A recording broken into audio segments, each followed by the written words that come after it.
మహారాష్ట్రలో వైద్యులు వైద్య సిబ్బందిపై దాడులు ఆగడం లేదు. కేడీఎంసీ శాస్త్రీనగర్ ఆసుపత్రిలో ఏక్నాథ్ షిండే వర్గం శివసేన కార్పొరేటర్ రమేష్ సుక్రియా మహాత్రే, అతడి అనుచరులు, మహిళా డాక్టర్లు, ఇతర సిబ్బందిపై దాడి చేయడం ఇప్పుడు తీవ్ర కలకలం రేపుతోంది. ఆసుపత్రి సిబ్బంది ఏడుస్తున్నా కనికరం లేకుండా వారిపై దాడి చేసిన దృశ్యాలు సోషల్ మీడియాలో వైరల్ అవడంతో దేశవ్యాప్తంగా నిరసనలు వ్యక్తమవుతున్నాయి. ముఖ్యంగా వైద్య సంఘాలు ఈ ఘటనను తీవ్రంగా ఖండిస్తున్నాయి. ఈ ఘటనపై భారతీయ వైద్య సంఘం తీవ్రంగా స్పందించింది. వైద్య సిబ్బందిపై జరుగుతున్న ఇలాంటి దాడులను ఏమాత్రం సహించబోవని స్పష్టం చేసింది. వైద్యులకు రక్షణ కల్పించకుంటే రాష్ట్ర వ్యాప్తంగా క్లినిక్లు, ఆసుపత్రులు మూసివేస్తామని హెచ్చరించింది. వెంటనే కఠిన చర్యలు తీసుకోవాలని డిమాండ్ చేసింది. ఈ ఘటనపై ఇప్పుడు దేశవ్యాప్తంగా చర్చ జరుగుతోంది.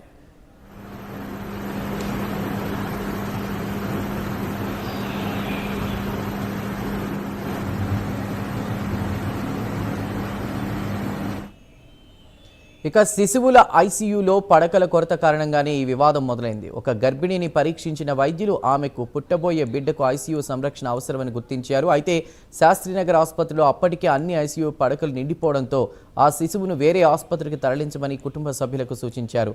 ఇక్కడే సమస్య మొదలైంది. కుటుంబ సభ్యులు ఈ విషయాన్ని ఏక్నాథ్ షిండే వర్గం శివసేన కార్పొరేటర్ రమేష్ సుక్రియా మహాత్రేకు తెలియజేశారు. దాంతో మహాత్రే తన అనుచరులతో కలిసి ఆసుపత్రికి చేరుకున్నారు. అక్కడ వైద్యులతో వాగ్వాదానికి దిగారు. డాక్టర్లు సృష్టి, భావిస్కార్, వైభవ్, సాలుంకేలతో పాటు ఇతర వైద్య సిబ్బందిపై దాడికి పాల్పడ్డారు. ఈ దాడిలో డాక్టర్ సాలుంకేకు గాయాలయ్యాయి. ఈ దాడులకు సంబంధించిన వీడియోలు వైరల్ కావడంతో federation of all India medical association కూడా ఈ ఘటనను తీవ్రంగా ఖండించింది.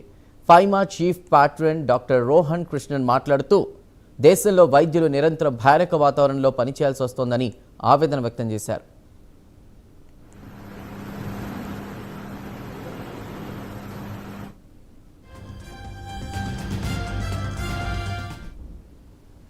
ఇప్పుడు ఈ ఘటనపై చట్టపరమైన చర్యలు కూడా మొదలయ్యాయి. రమేష్ సుక్రియా మహాత్రేతో పాటు 5గురిపై కేసు నమోదైంది. పోలీసుల వివరాల ప్రకారం భారతీయ న్యాయ సంహితలోని వివిధ సెక్షన్ల కింద వీరిపై కేసు నమోదు చేశారు.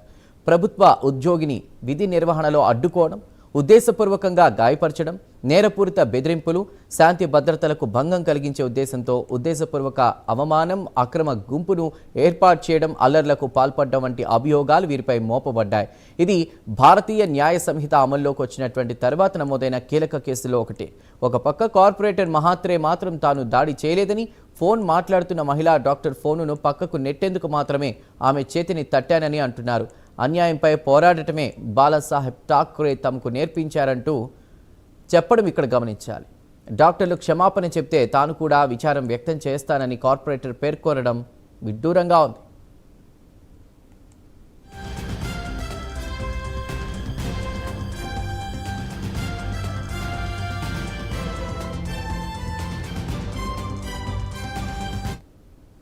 ఈ ఘటనపై మహారాష్ట్ర డిప్యూటీ సీఎం ఏక్నాథ్ షిండే కుమారుడు, శివసేన ఎంపీ డాక్టర్ శ్రీకాంత్ షిండే తీవ్రంగా స్పందించారు. శాస్త్రీనగర్ ఆసుపత్రిలో వైద్య సిబ్బందిపై జరిగిన దాడిని ఆయన తీవ్రంగా ఖండించారు. ప్రతికూల పరిస్థితుల్లో, ఒత్తిడిలో రాత్రింబవళ్లు ప్రజలకు సేవ చేసే వైద్యులపై ఇలాంటి దాడులు సహించరానివంటూ ఆయన ఎక్స్ వేదికగా స్పష్టం చేశారు. బాధ్యులపై కఠిన చర్యలు తీసుకుంటామని హామీ ఇచ్చారు. వైద్యులపై దాడులు నిస్సందేహంగా సమాజానికి పెను సవాల్గా మారాయి. వైద్యులు అందించే సేవలు నిస్వార్థమైనవి. వారి రక్షణకు ప్రభుత్వం తక్షణమే చర్యలు తీసుకోవాలని వైద్య సంఘాలు డిమాండ్ చేస్తున్నాయి. ప్రజల ఆరోగ్యాన్ని కాపాడే వైద్యులే భయంతో పనిచేయాల్సి వస్తే అది మొత్తం ఆరోగ్య వ్యవస్థపై తీవ్ర ప్రభావం చూపుతుంది. ఇలాంటి దాడుల వల్ల వైద్య రంగంలో వచ్చే యువత సంఖ్య తగ్గే ప్రమాదం కూడా ఉంది. ఇప్పుడు పోలీసుల దర్యాప్తు ఏ దిశగా సాగుతుంది, కార్పొరేటర్పై ఎలాంటి చర్యలు తీసుకుంటారు అన్నది ఆసక్తికరంగా మారింది.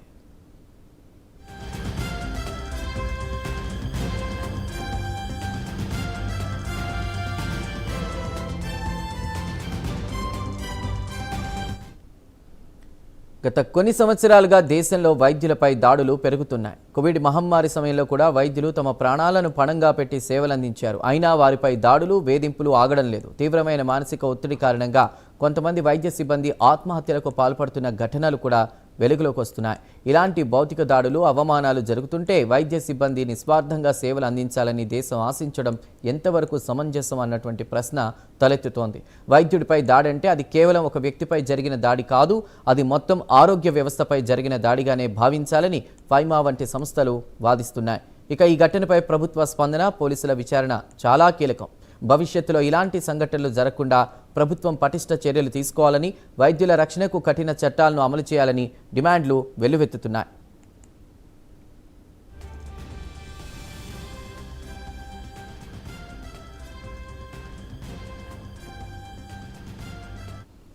మహారాష్ట్రలో వైద్యులపై జరిగిన ఈ దాడి ఘటన తీవ్రమైన చర్చకు దారితీసింది. వైద్యులు నిస్వార్థ సేవలకు అంకితమైన వారు, ఇక వారిపై దాడులు సమాజానికి మంచివి కావు. ఈ ఘటనపై తక్షణమే పూర్తిస్థాయి విచారణ జరిపి బాధ్యులపై కఠిన చర్యలు తీసుకోవాలి. వైద్యుల రక్షణకు ప్రభుత్వం పటిష్టమైన చర్యలు తీసుకోవడం ఎంతో అవసరం. त्या ठिकाणी जी काही घटना झाली त्याबद्दल मी पहिला दिलगिरी व्यक्त करतो आणि मी ठासून सांगतो या ठिकाणी का मी महिला डॉक्टरवर हात उचललेला नाही. ही जी टीव्ही फुटेज मध्ये सीसी कॅमेरा फुटेज मध्ये जे येते कॅमेऱ्याचा अँगल मुळे येत असेल ती महिला डॉक्टर माझ्या मुलीसारखी आहे म्हणून ती म्हणतो, एकेरी उल्लेख करतो ती माझ्या मुलीसारखी आहे. तिचे मॅरेज झाले का नाही ते पण मला माहिती नाही. सतत कानाला बोलत होते, आमची रिक्वेस्ट ऐकत नव्हती आणि त्यामुळे मी तुझा फोन ठेव बाजूला, आमची कंप्लेंट आधी घे, काय तर आमची तक्रार घे, ऐकून घे, एवढंच तिला बोललो. आणि मी त्या महिलेला मारलेलं नाही, आम्हाला बाळासाहेबांची शिकवण आहे, त्यामुळे महिलांवर आम्ही हात उचलला नाही आणि याच्या पुढे उचलणार नाही.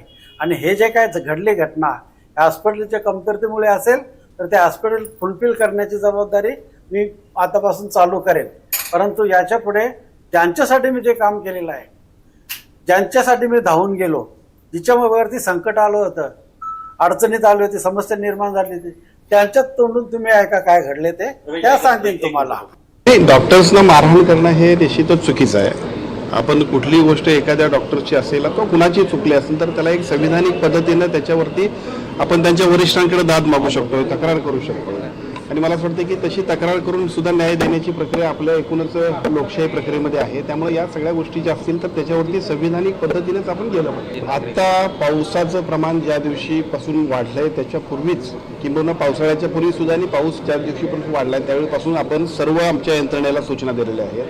पावसाळ्याच्या वेळेमध्ये सुद्धा लोकांना जे काय उपाय मिळायला, उपचार मिळायला पाहिजे त्याच्यासाठी आणि आफ्टर म्हणजे पाऊस झाल्यानंतर सुद्धा जे काही आजार उद्भवू शकतात त्याच्यासाठी सुद्धा नियोजन आपण केलेलं आहे की ज्या नियोजनाच्या माध्यमातून कुठल्याही नागरिकांना या सगळ्या आरोग्याच्या समस्या उद्भवणार नाहीत. या सगळ्या गोष्टींच्या बद्दल आम्ही अतिशय सतर्कतेने काम करतो. म्हणजे मी आपल्याला सांगितलं आता की कुठल्याही डॉक्टर्सना मारहाण करणं किंवा कुठल्याही यंत्रणेतल्या एखाद्या अधिकाऱ्याला मारहाण करणे अशा गोष्टी चुकीच्याच आहेत.